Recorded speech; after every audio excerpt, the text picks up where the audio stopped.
So here we see the cases in Victoria, Australia. A few in March, April went down.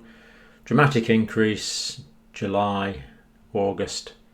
Interventions introduced, dramatic drop off in cases down to where we are today. So the Australians, it has to be said, along with the people in New Zealand, somewhat leading the way on this pandemic. So a bit of an update from Australia today, some news from Canada as well, the United States and a bit from the UK, and then we'll do some research. We'll just see how it goes for time today. Now, moving on to Australia straight away. 16 cases over the past, so it's an average of 16 cases a day. That's the average over the past week. So 16 new cases per day on average for the past week for all of Australia. This is for the whole country, as a continent basically, isn't it, almost? Deaths under 895 now in Australia. And 24,000, nearly 25,000 people officially registered as being fully recovered, which is good. Now, this is some interesting data just calculated yesterday for Australia. Now, we know that this pandemic primarily kills older people. And the data from Australia substantiates that very clearly. So the median age of all cases, the people that actually were officially diagnosed in Australia, is 37 years of age. And people from babies up to 106 years of age were diagnosed in Australia. But the median age of death was 86 years. So the median age of cases was 37, the median age of death 86 years. So primarily, so in other words, 50% of the people that died in Australia were under 86, 50% were over 86, but way, way higher than the median age for the number of diagnosed cases. So median age 86 for deaths. Tragically, there was a very small number of deaths at younger ages, as you would expect, deaths at higher ages, but the median age was 86. So primarily the older demographic that was dying or has died, unfortunately, in Australia from this condition. Now, just a quick whiz around the country. South Australia, one new case in the last 24 hours, 2 active cases at the moment, both under control. Northern Territories, no community transmission, no active cases. Absolutely brilliant. Western Australia, they've had 1 case this month, 2 active cases, both under control. Queensland, slightly more. No new cases in the past 24 hours, 7 active cases, 6 hospitalised up in the east coast of Australia there. New South Wales, no new cases for, no community transmitted cases for 11 days. There are people that have come back into the state who have been diagnosed and isolated, but they are isolated and are being well looked after. And I should think so too after the debacle that probably caused the outbreak in Victoria. So they're now being well isolated in New South Wales, hospitalised at 10. Victoria's the one where's the problem, as we've seen it's going down nicely. Do check on the data for yourself. So 15 cases the day before yesterday, 6 cases yesterday, just over 20,000 cases altogether, down to 206 active cases. Deaths yesterday, deaths the day before, up to 809 deaths. Hospitalised 16, 2 of whom are currently in intensive care. So dramatic increases by any way you want to look at it. Dramatic increases, or dramatic improvements, dramatic decreases in cases, of course. So things looking really quite good there. Because of the lockdowns and because they've stopped the travel, because the borders are closed off. It was the same with New Zealand. The borders were closed off. You know, if we closed the borders off earlier, as some people, for example, this channel were advocating back in February, this pandemic would probably not have occurred. It's travel which has spread this virus around, obviously, and that's what they stopped in Australia. And we've seen the fantastic results that has brought about. Now, the 30th of June to the 4th of July, there was lockdowns introduced in Victoria. Depending on the postcode, there was progressive introductions.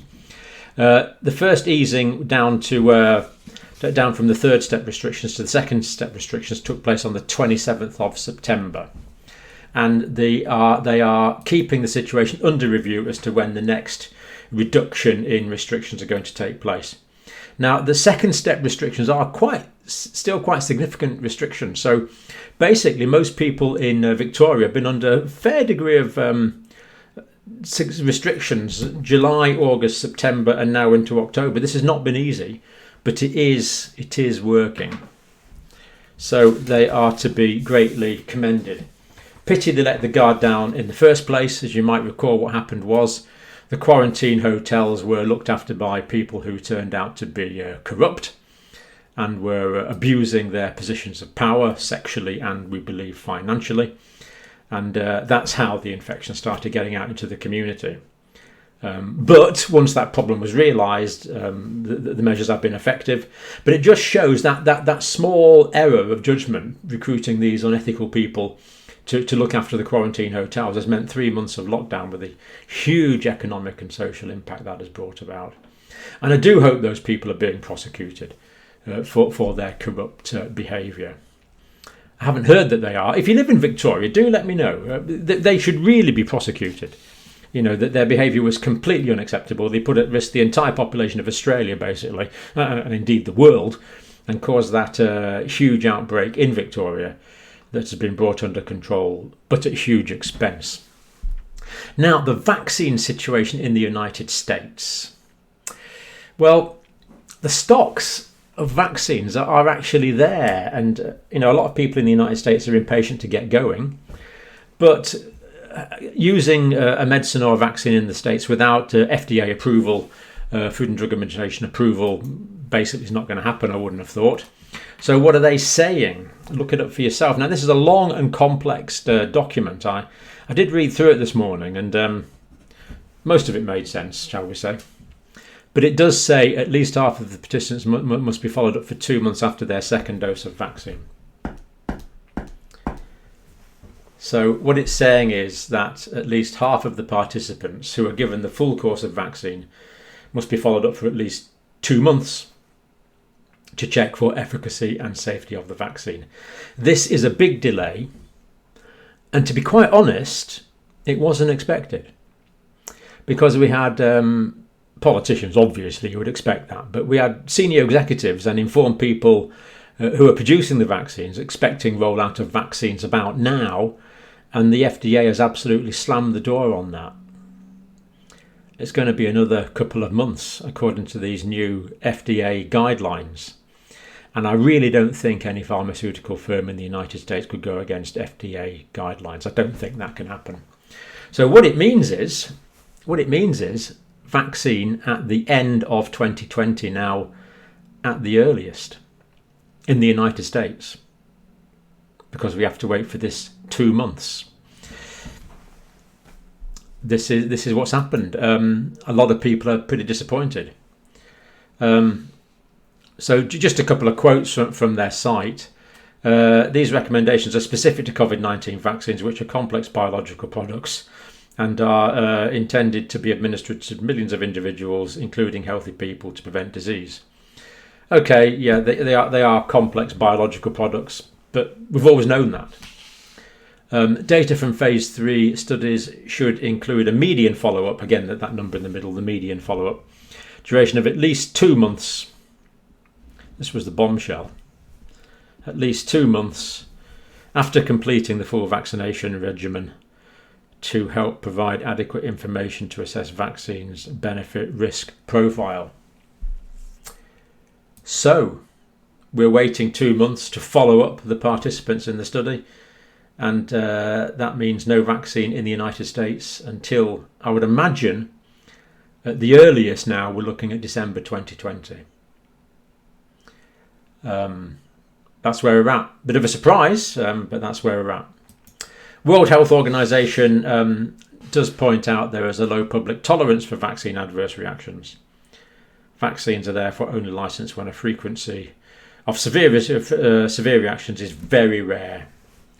Only minor self-limiting reactions. So yeah, we don't want this vaccine to get a bad press, but this came as a surprise to me, and I suspect a surprise to many people in the United States. I can see arguments on both sides of the question, but let's not take my opinion. Let's see what Dr. Fauci thinks about it. Asked on the mainstream media, does he support the guidelines? And the answer is basically he does seem to support the guidelines put together by career scientists, he points out, and career, what would you call it? Career people who draw up guidelines and, career people who draw up guidelines. This is what these people do all the time, so Dr. Fauci seems to be putting his trust in them and going with this 2-month period of follow-up, what some people might call a 2-month delay. So late 2020, there you go. In fact, it could be early 2021 before now there's any significant rollout. So a bit of a surprise delay in the US vaccination program. Of course, other places, the vaccination program is already underway. We believe quite a lot of people have been vaccinated in China. Sputnik 5 is being rolled out in various places. So the FDA is being much more rigorous than other national agencies, or others might say that they're causing more delay than other national agencies. There will be a debate about this, but I'm just reporting what they say. To be quite honest, I don't have enough information to give an opinion either way on that. That's just where we are. But I was surprised. Now, while Dr. Fauci was on the news report, he talked about universal practices. Universal means everyone. That means you. Universal means from the highest to the lowest in the land. It must be universal. Everyone must do this, according to Dr. Fauci. Mask wearing, avoiding crowds, keeping distances, doing things outdoor more than indoor, frequent hand washing. I suspect there's nothing there you didn't know, but good to reinforce the universal nature of that. Now, bit of an update on Canada now. I think before I give you the figures on Canada, we'll look at some graphics, because the Canadian government do some really quite superb graphics of what's going on. And to cut to the bottom line of Canada, cases are increasing now in Canada at the start of the winter season, which, to be fair, we did anticipate. It's a case of how much they go up with the start of the autumn and more colder winter weather now in Canada. Anyway, let's look at the graphics that we have. Now, this the Canadian government do these great graphics. What have we got here? So this is the current situation. This is the count. This is total cases. Now you can click for different options here. I've put it on total cases. Do go on here. The trouble is, it's quite fascinating. You could end up being here for a couple of hours quite easily looking around it. Very interesting, but what it shows is the different areas of Canada. Now, what we're looking at here, what we need to look at is this top bit, how steep this line is. Because how steep the line is showing the increase in numbers of cases, of course, how steep the increase is. So that's what you have to look at here. So starting off here, Nunavut, well, that's pretty good, isn't it? No cases. Northwest Territories, again, the line's been flat, no new cases for some time. Yukon, again, fairly flat. British Columbia, well, we can see some, if I take my mouse off, it moves, but we're looking at the top right-hand side of that line. British Columbia is starting to increase a bit. Alberta, you can gauge the steepness of the line yourself. Saskatchewan, Manitoba, well, that looks definitely like an increase to me, I'm afraid, in Manitoba.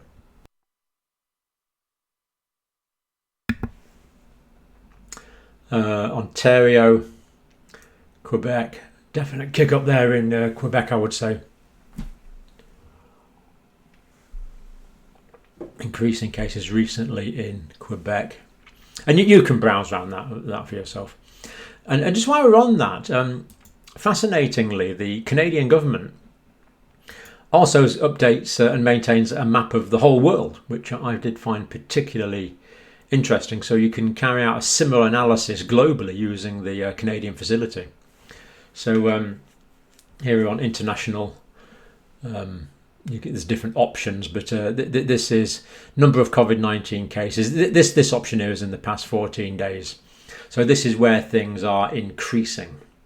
So what's the increase like in Canada? Well, yeah. So we do see this sharp increase in Canada. Now this doesn't mean to say the current cases are trouble is if I move the cursor, it moves everything else. But it doesn't mean the cases now are higher in Canada than they were because of the greater amount of testing now being done compared to that previous peak in April, May. United States, Argentina. Look, darker colour in Argentina.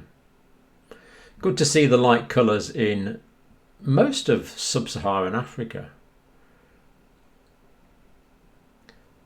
What's that there? Angola seems to have gone up a bit. Namibia.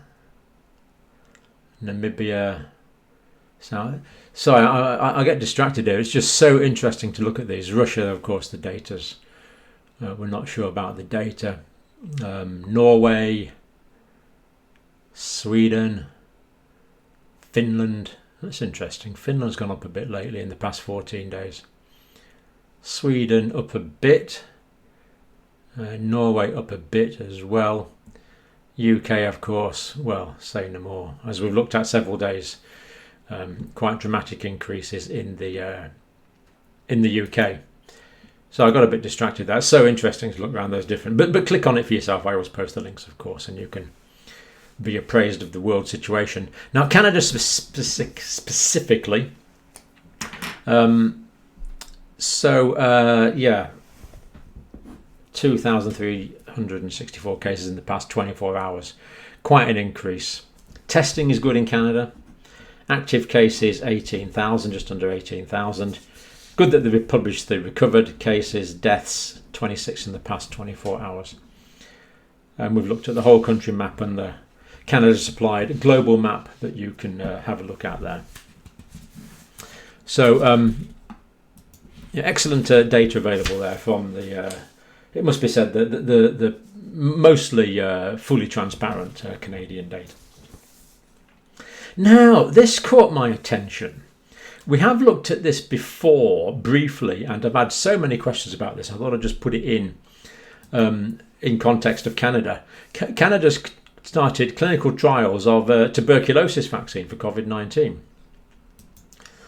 Now, we stopped routine tuberculosis vaccination in the UK quite a few years ago. I had one as a child, but younger people now don't because tuberculosis has largely dropped off. But tuberculosis was a massive problem, absolutely massive problem. It used to be called the captain of the men of death in the last century. People died of tuberculosis.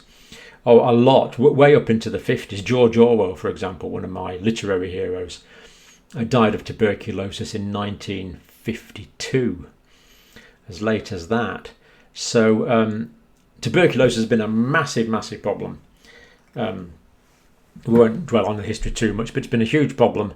And still is in many parts of the world now with multi-drug resistant tuberculosis. Certainly in clinics in India, you see tuberculosis all the time. It's very, very prevalent, unfortunately, in the subcontinent. But the question is, the tuberculosis vaccine for a bacteria, does it help to protect against viral infections? Does it help to protect against COVID-19 specifically?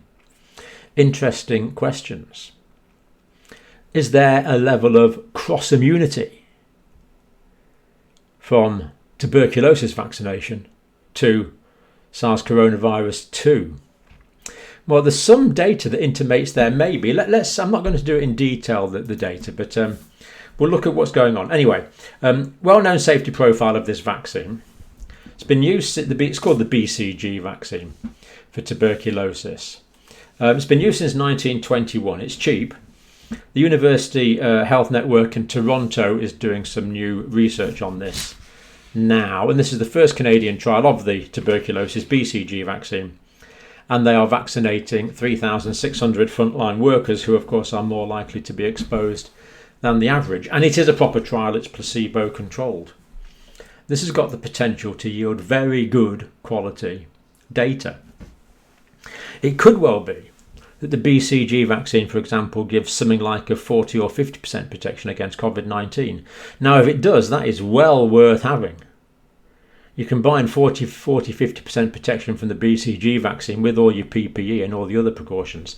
That would just be stupendous, because it's a vaccine that's cheap, readily available. We know all about it. Been used for 99 years, literally 99 years, and that would be great, wouldn't it? So the Canadians want to find out.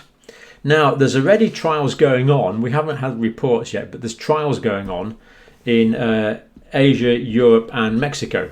Studies in Greece did show good degrees of efficacy. Greek studies showed something like an 80% protection. Now, if that's the case, let's bite BCG vaccines' hand off. And to tell you the truth, I don't think it would do any harm to be protected against tuberculosis wherever you live, because tuberculosis is still a massive global health problem. Now, India and Brazil do have very high use of the BCG tuberculosis vaccine.